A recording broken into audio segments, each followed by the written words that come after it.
Many that misunderstand Scripture and choose not to adhere to the biblical jurisprudence or a line upon line or precept upon precept method of investigating Bible truths will use two passages out of context to evangelize a lie regarding the law of God. The passages they say claim it is a sin or a curse to keep the law of God are as follows. For as many as are under the works of the law are under the curse. For it is written, Cursed is every one that continueth not in all things which are written in the book of the law to do them. Therefore by the deeds of the law there shall no flesh be justified in his sight, for by the law is the knowledge of sin.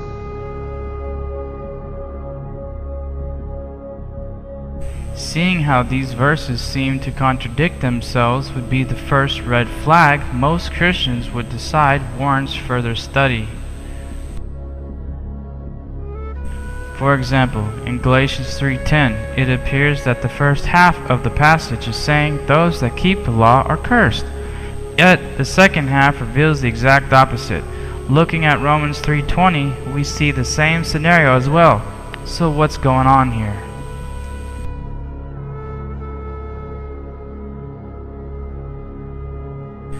If you research this using a parallel Bible that shows word for word these passages in both English as well as Greek, you will find something quite amazing. There is a word missing in both those verses. The word ek is missing. The English translation of that word is outside. So, looking at those two verses again, with that word placed where it belongs, we see why the devil removed it.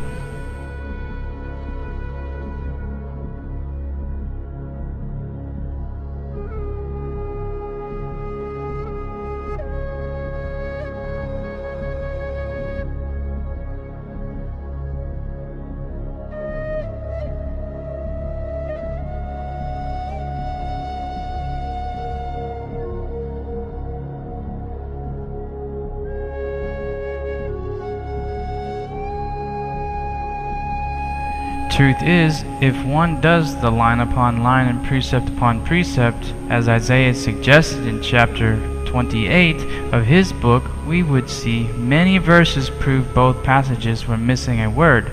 My favorite verse that validates all this is from Romans chapter 2.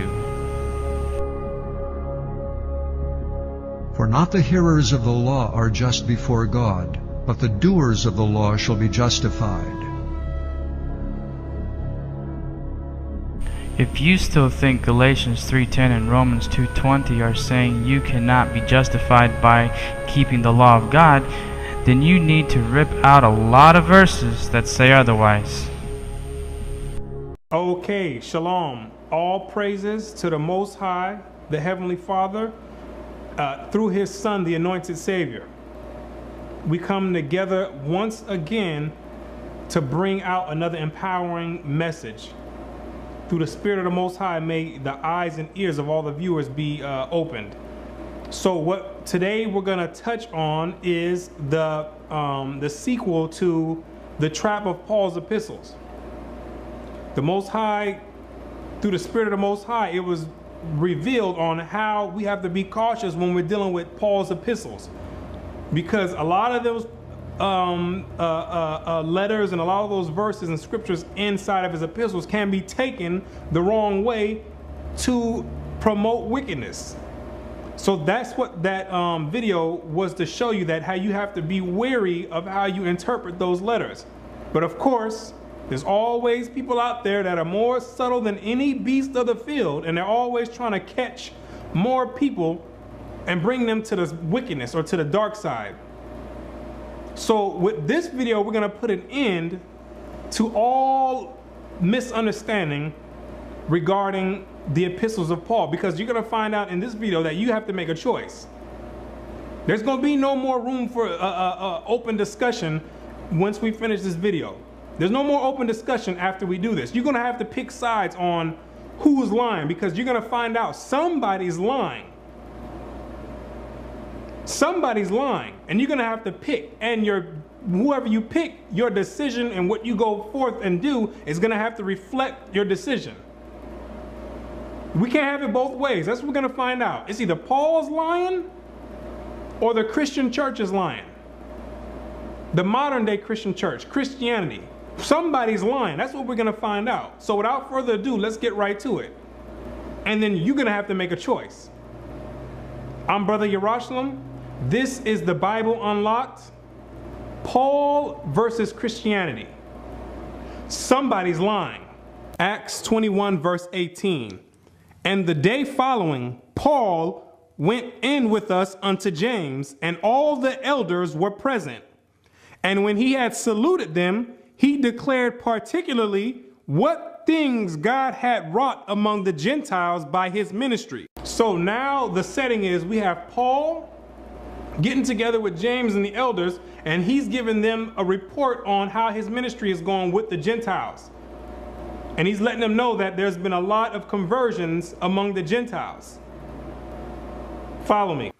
And when they heard it, they glorified the Lord and said unto him, Thou seest, brother, how many thousands of Jews there are which believe, and they are all zealous of the law. Now we have the elders telling Paul their report, saying, can you see how many thousands of Jews there are which believe on Christ? That's what it's referring to. And in addition to that, believing on Christ, they are all zealous of the law. Because you had to have both of them. That's what the disciples of Christ understood. I don't know about today in this modern Christianity, but according to the ones who walk with Christ, you needed to believe and be zealous of the law. You needed to keep God's commandments and believe on Christ. So now they're giving the report back to Paul. So this is what the scenario is that's going on. And they are informed of thee that thou teachest all the Jews which are among the Gentiles to forsake Moses, saying, they ought not to circumcise their children, neither to walk after the customs. And these Jews that believe and keep the law have been hearing these rumors about you, Paul, that you're teaching Israelites that are among the Gentiles that they don't have to keep none of the commandments. You're going to find out that this is the same accusation that the modern Christian church is saying. It's the same thing that Paul's about to go through right now in his trial that we're going to go through. People have been hearing that this brother Paul is going around teaching some Roman Catholicism, that we don't have to keep the commandments. We've been hearing, brother, that you teaching this Christianity, or this modern day Christianity, this Roman Christianity. That's basically what it's saying in a nutshell. Is that what these brothers have been hearing? What is it therefore? The multitude must needs come together, for they will hear that thou art come. The multitude is going to hear that you have come into town, and they're going to want to know what's going on. They're going to want to confront you. You're going to have a lot of people that's getting ready to come. Do therefore this that we say to thee. We have 4 men which have a vow on them. Them take and purify thyself with them. We have 4 men that have a vow on them. What is this vow? It's talking about a Nazirite vow. You read about this in Numbers, the 6th chapter, showing you that the disciples of Christ were still keeping the law after his death. I'm not sure where these people are coming up with this stuff, that as if everyone just start being lawless after Christ's death. They were still keeping the law. 4 men have a vow on them. They're telling Paul, take these men and purify thyself with them. Because you're going to read in Acts 18 verse 18, Paul already had a vow on him as well. Paul took a vow already in 3 chapters, 3 chapters prior. So they're telling Paul, you have a vow already? We have 4 other men that have a vow already. Take these men and purify thyself with them, and be at charges with them, that they may shave their heads, because part of the vow is letting your hair grow. You can't let a razor touch your head. So that's part of the law that Paul was keeping, and the other 4 men were keeping as well. So he says, take them, and the purification process, when they're getting ready to end the vow, then they shave their head to signify the purification. And it says to be at charges with them, meaning Paul is in charge of paying for these people's sacrifices. Because there's a sacrifice, as we'll keep reading, that goes along with this vow. And Paul was to be the one to pay for it. And all may know that those things whereof they were informed concerning thee are nothing, but that thou thyself also walkest orderly and keepest the law. And when Paul did this, it was supposed to show the people, the multitude that's coming together to check him out and see what he's teaching. It was supposed to show them that Paul is a law keeper. And Paul's not running around teaching people you don't have to keep the law. That's what they were telling Paul to do. He said, you need to do this, brother. So these people, when they come, they say, okay, well, this must be some misunderstanding that we have. This brother's really teaching the law, teaching the commandments, and he's following the commandments. And notice that they didn't even ask him, is this true, this accusation we've been hearing? Because they knew that this wasn't true. So it was no need for them to even ask him. They just said, listen, this is what we heard, and this is what you need to do. They didn't even ask him, well, is this true that you running around wild teaching that people can be lawless since Christ died? Now, let's continue reading and see what happens. As touching the Gentiles which believe, we have written and concluded that they observe no such thing, save only that they keep themselves from things offered to idols, and from blood, and from strangled, and from fornication. So the elders say, unto the Gentiles, we told them that they didn't have to keep all the law. And then he gives the list on the things that they concluded that the Gentiles had to keep. We told them that, but the Israelites, nobody ever wrote that the Israelites or been teaching that the Israelites don't have to keep the commandments. Now let's find out what Paul says after the elders have brought this accusation up. Let's find out if Paul's going to whip out a Galatians 3 verse 24, or let's find out what he's getting ready, what his response is into this accusation being brought forth.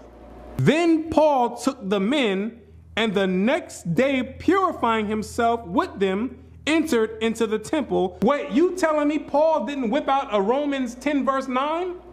All you have to do is believe? You telling me Paul didn't stand up and say, hold on. You know what, elders? I'm going to be honest with you. I am running around teaching we don't have to keep the law. And this is why. Romans 10 verse 9. You telling me Paul didn't stand up? Because this is what the Christian church is teaching. That Paul is teaching in his epistles that people can just be lawless and don't have to keep any of the commandments. Paul didn't even respond. Paul went right to it and said, and went right into, grabbed the men and went into the temple and did what the elders told him. So this is where we're going to start running into a dilemma. Because Paul didn't say anything. He didn't speak up for this. This doctrine that we don't have to keep the commandments, which he was accused of doing. And if that's what he was teaching, that's what he should have stood up and said. Let's continue because it gets better. To signify the accomplishment of the days of purification. Until that, an offering should be offered for every one of them. See, an offering had to be offered for each one of the 4 men and Paul. This signified the end of the purification process. What was the sacrifice that needed to be made? You read about it in Numbers 6. Numbers, the 6th chapter. He needed a ewe lamb, a he lamb, a ram, a basket of unleavened bread, cakes mingled with oil, meat and drink offerings. This is what Paul was paying for when it said to be at charges with the 4 men. Paul was paying for that. And now they're getting ready to do the sacrifice.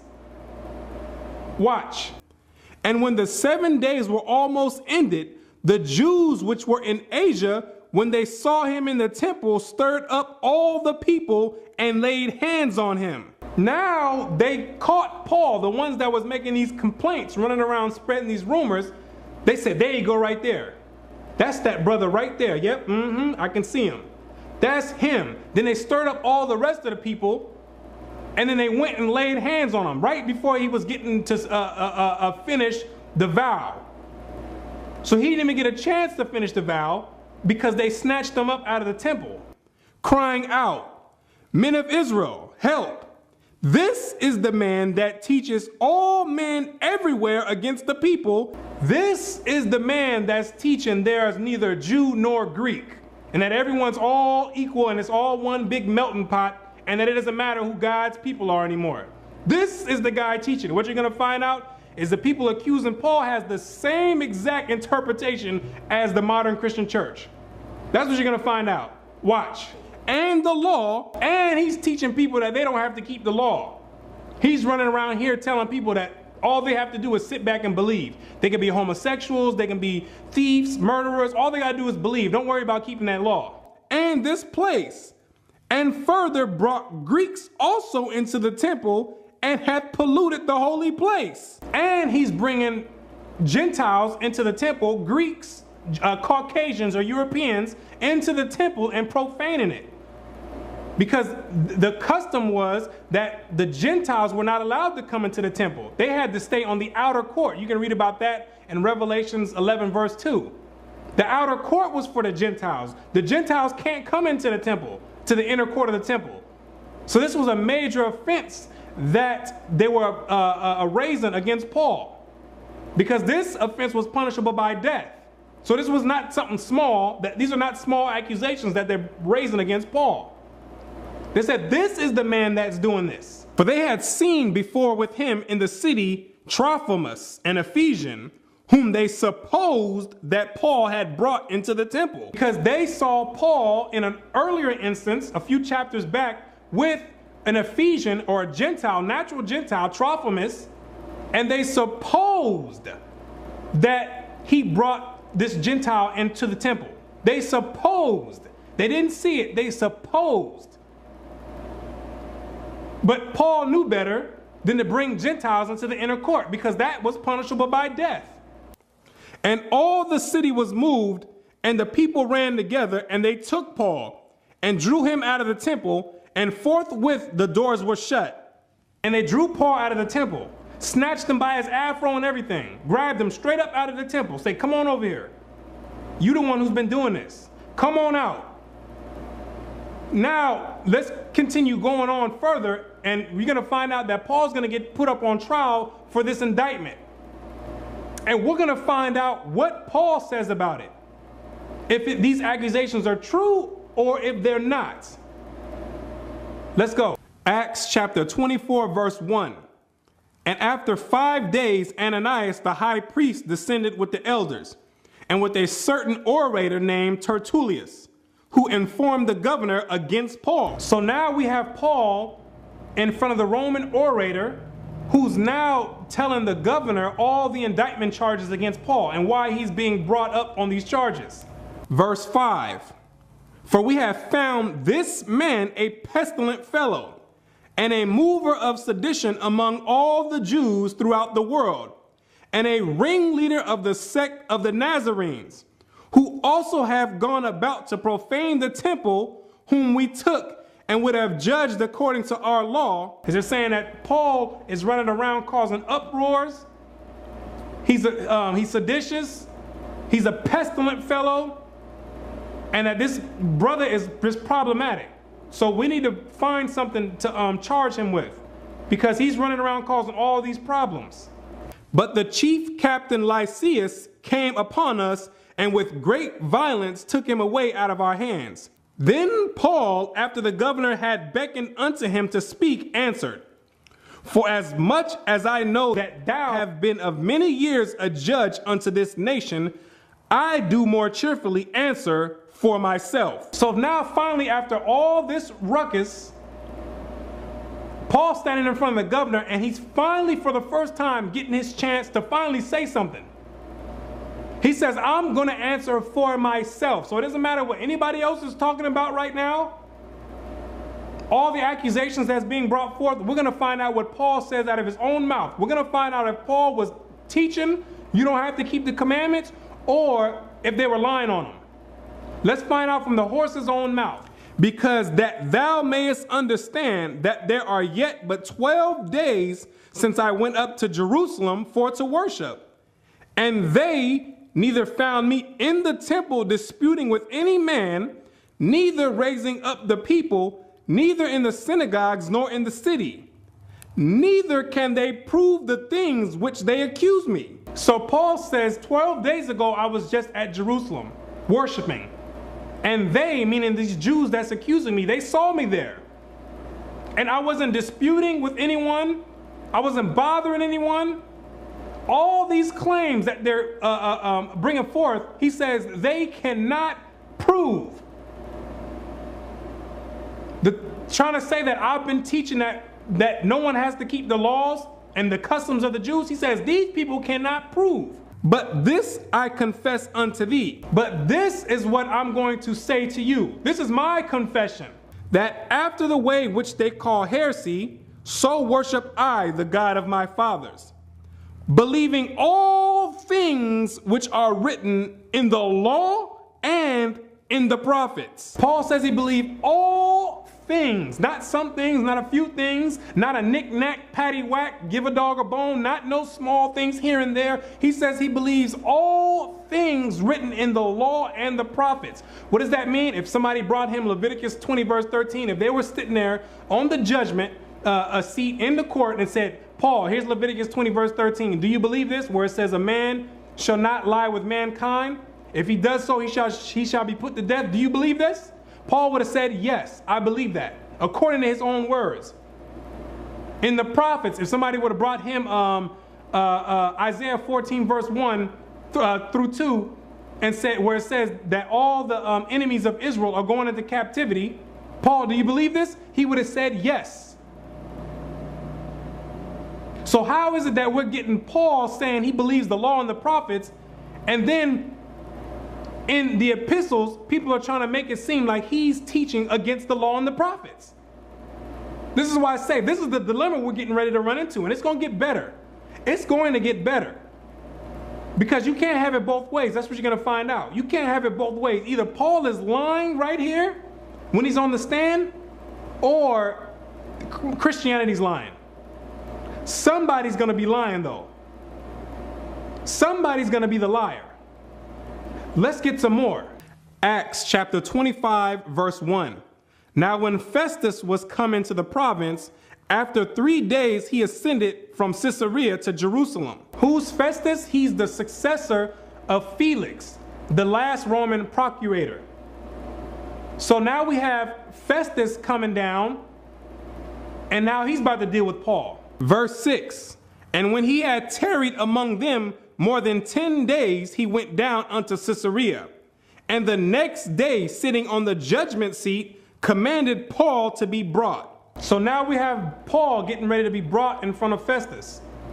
Let's see how this plays out. Let's see if Paul switches up his story this time, or if he sticks with the same story he just taught in front of Felix. And when he was come, the Jews which came down from Jerusalem stood round about, and laid many and grievous complaints against Paul, which they could not prove. What were the complaints that they laid against Paul? Paul's teaching that you don't have to keep the law. Paul's bringing Gentiles into the temple. Those are the complaints that they were laying against Paul. And it says that they could not prove it. Letting you know that somebody's lying here. This is the same accusation. You got to find out, this is the same accusation that the modern Christian church is bringing against Paul. You're both doing the same thing. But the difference is these people were trying to get Paul put to death. The modern Christian church is trying to glorify him because you're lawless. It's the same exact thing. You both have the same exact accusation. While he answered for himself, I don't want to hear the answer from the Christian pastor. I don't want to hear the answer from the theologian. I don't want to hear the answer for myself. I don't want to hear anybody speak for Paul. I want to hear Paul speak for himself. That's what I want to hear right now. Let's find out what he says when he answered for himself. Neither against the law of the Jews, neither against the temple, nor against Caesar have I offended anything at all. Paul says, I did not offend anything at all against keeping the commandments, against bringing Gentiles into the temple, and against the king, which was or the Caesar, Nero at the time. This is out of his own mouth. What does this mean? If we would have brought him Romans chapter 10 verse 9 and says, well, what about this then? You just said, if you believe and you confess with your mouth, you will be saved. Paul would have says that's not saying that you don't have to keep the commandments. That's what Paul would have came and told you. That don't mean that. He says it right here. Neither against the law or anything have I offended at all. He says at all. Somebody's lying here, ladies and gentlemen. Somebody's lying. Somebody's lying.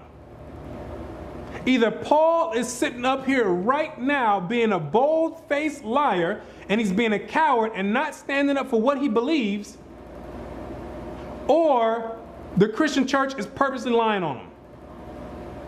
Somebody's lying, though. Somebody's lying. And I'm going to tell you right now, the burden of proof is no longer on people teaching that you have to keep the commandments. Now the burden of proof is on all you out there who's trying to teach lawlessness. The burden of proof is on you, because you try to present one of those scriptures, one of these vague scriptures from Paul's epistles that can be interpreted so many different ways. When you try to present that, I'm not going anywhere else. We're going to stay right here. I'm going to bring this up where Paul says against the law or against the temple or against the king, he says he's never offended at all. I'm going to bring this up first, and I'm going to ask you, do you believe Paul? That's my question. Do you believe Paul? Do you believe Paul when he says this? That's what I want to know first. Do you believe Paul when he says this, or are you only believing Paul when it fits your agenda? When it's something that you can take and make it say whatever you want it to say and justify being wicked? When do you believe Paul all the way, or do you believe Paul only when it fits you? That's what we want to know. Which one is it? I'm not going, and I'm not budging either. I'm going to tell you right now, ladies and gentlemen, you need to do the same thing. When somebody try to present these scriptures talking about any one of these Romans, whatever, or Galatians, whatever, no, we're going to go right here and ask, do you believe Paul when he says he never offended against the law at all? He never spoke against the law at all. On trial.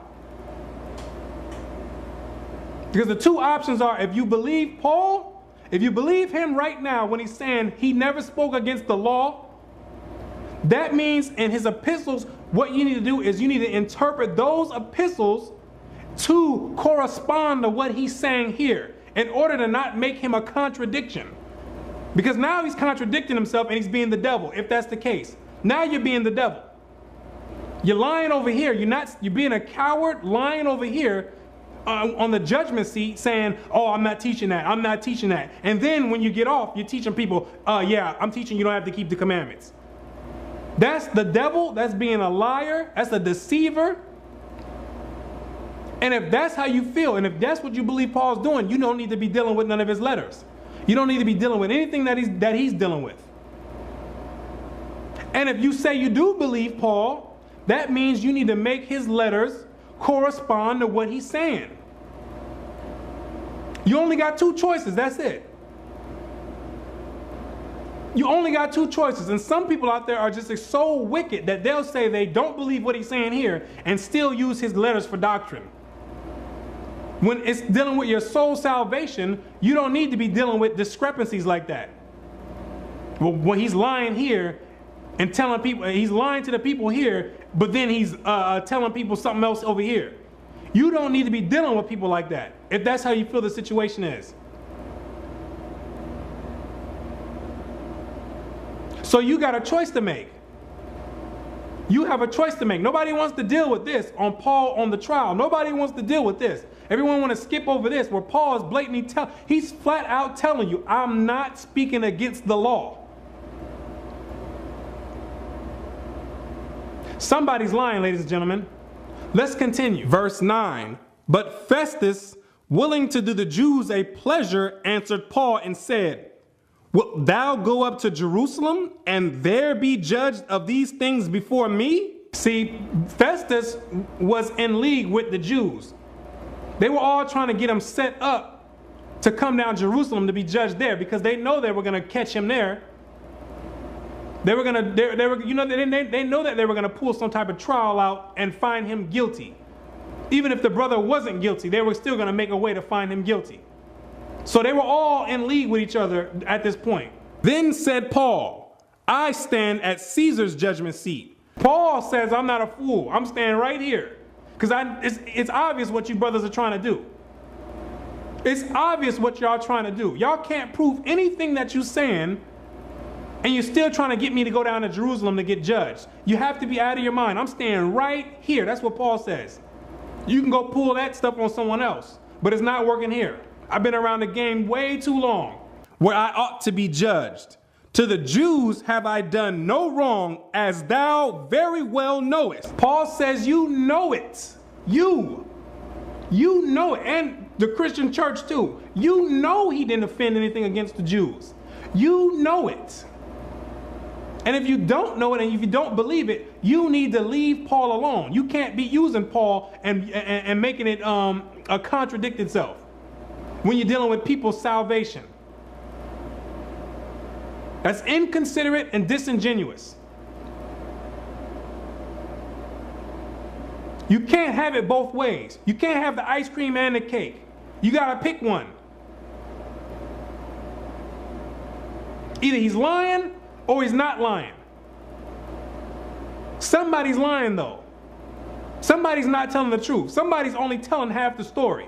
For if I be an offender or have committed anything worthy of death, if I'm an offender, if I'm teaching in Romans 10 verse 9 or Romans 3 verse 20 that you don't have to keep none of the laws, if I'm teaching in any of my epistles that you don't have to teach no laws and you don't have to keep no commandments, if that's my intent when I wrote these letters, I refuse not to die. Put me to death right now. If that's what I'm doing, I need to be put to death. That's what he's saying. I need to be put to death. If I'm offending and I'm doing that against the law, put me to death right now. If I'm bringing Gentiles into the temple, put me to death right now. He says, I refuse not to die. I refuse not to die. That's a strong statement right there. He didn't say, you can go ahead and kill me. He says, I refuse not to die. Meaning, go ahead and take me, man. If that's what I'm doing, go ahead and take me because I need to be put to death. Because Paul says he believed everything in the law and the prophets. And it tells you in the law, if somebody comes around telling you, let's go worship other gods, which is what the modern Christian church is doing, telling you to come away from the Most High and go and worship the Babylonian God, the God of the Roman Catholic Church, it says the judgment is they need to be put to death. Paul says, I refuse to die. So it's either if Paul's lying right here, nobody needs to be dealing with him. If you believe Paul is lying, nobody needs to be dealing with him. But the choice is, if you don't believe he's lying, don't bring me no Romans 10 verse nothing and try to say that Paul's teaching against the commandments, because now you're contradicting them. You're doing the same thing that the Jews were doing back then to him, trying to catch him up and falsely accusing him. You're doing the same thing. You're doing the same exact thing. You're no different. And Paul is going through a rough, stressful time right now, trying to clear his name from these people accusing him. And then now you got 2-point-something billion people doing the same thing. It's amazing how it works, doing the same thing. But if there be none of these things whereof these accuse me, no man may deliver me unto them. I appeal unto Caesar. But I'm not gonna die for something that I didn't do. See, if I did it, I refuse not to die, but you're not gonna get me for something I didn't do. See, that's the difference. I'm not gonna die innocently. That don't make any sense. That's just stupidity. I'm not gonna volunteer myself to be put to death if I'm not doing it. So once again, if they brought him Ephesians, anything, Galatians, anything, any one of those scriptures in his epistle and said, what about this right here, brother? You just said right here, we're not justified by the law, we're under grace. What does that mean? He would have said that does not mean you don't have to keep the law. That's what he would have said. And then he would explain to them what he was saying or what his intent was. He says, I'm not dying like a dummy. You're going to have to bring up some legit accusations and be able to prove them if I'm going to willingly get put to death. That's the story of Paul, ladies and gentlemen. That's Paul's conclusion of the whole matter.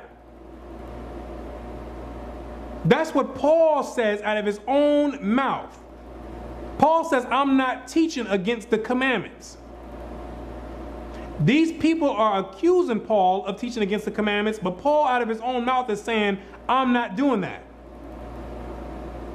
So we got two choices to make, and nobody's going to get off the hook with this. We're not going anywhere else. I'm telling you, I'm dead serious with this. We're not going anywhere else. I want to know what you believe. I want to know if you really believe Paul. This is where you're going to uncover all these hidden demons that's inside of people. They're going to start coming out and manifesting themselves. And trust me, I've seen it already. You think people believe in the scriptures and believe in the Bible one moment, then once the truth start coming out, all of a sudden they don't believe anymore.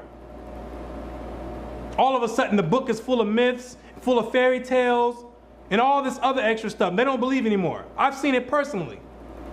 Because that's what the truth does. It start digging demons out that are laying dormant within you. Because there's a lot of demons that's getting ready to come out now that there's no way, there's no back door to run out of on this now. Because now you're trapped in a corner. See, that's how the Most High is giving the wisdom out in these last days, where we're going to have to make decisions. Your faith is going to have to be tested. What you believe in is going to have to be tested. There's no escaping it. What do you believe?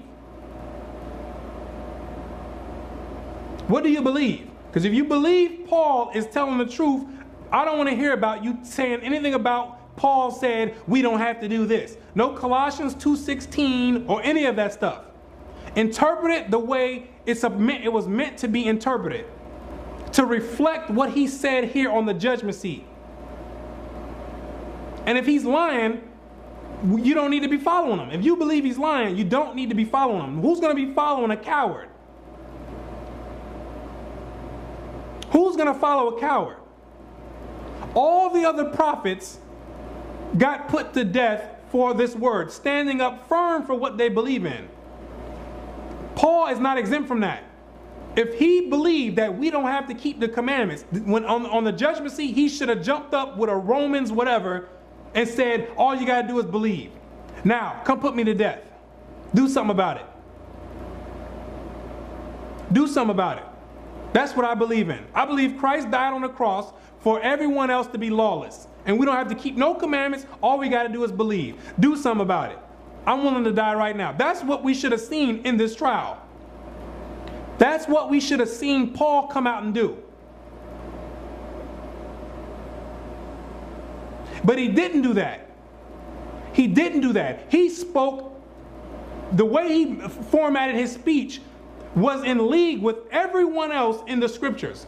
All from Moses all the way on up to Christ. And all the other elders that were telling him that the Jews believe and they keep the law. That's how he formatted his rebuttal to the accusations that they were bringing forth. Which makes me say, okay, well, I'm going to take this brother's word for it. I'm going to take this brother's word for it, because truth be told, no one could. That's all you can do is take his word for it. We can all his epistles are. There's many interpretations that can be put on those. Why? Because we don't have the records are incomplete. We don't have what the churches wrote to him. We don't have all of the letters that he wrote. All we have is one form of communication. We have one form or one prospect of the communication being taken place. We don't have the letters that he wrote back or that they wrote back to him. We don't have the letters. And when you read 1 Corinthians chapter 7 verse 1, it tells you that he's responding to a letter. He says it's a response to the letter that they wrote to him.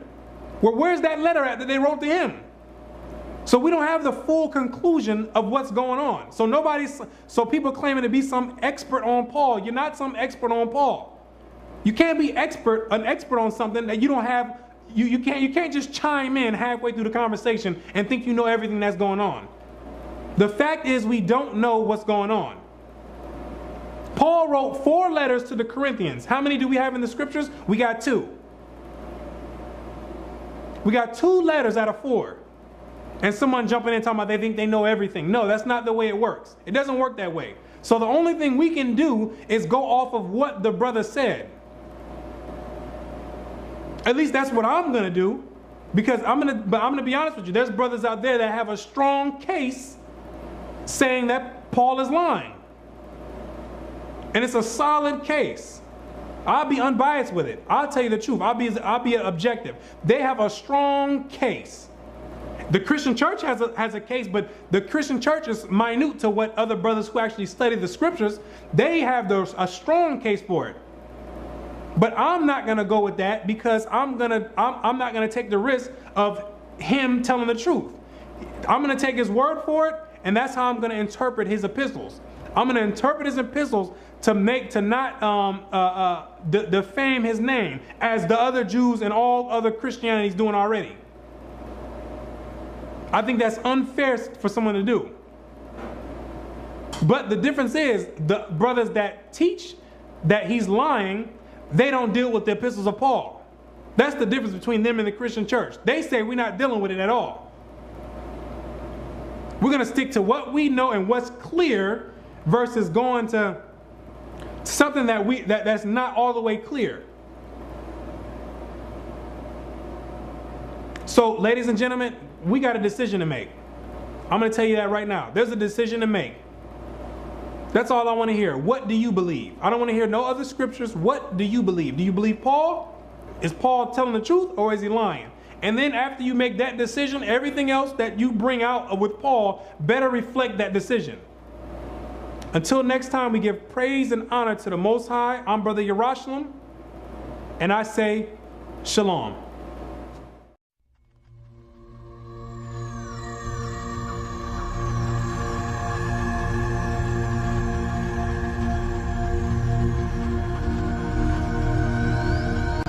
There's a lot of confusion about faith and works. If you are keeping the law in an attempt to gain entrance into heaven, you'll never get in. We are saved by grace through faith. This is essential to understand. Once you understand this, you must understand that a belief in Christ does not produce evil works. Christ came to free us from our sins.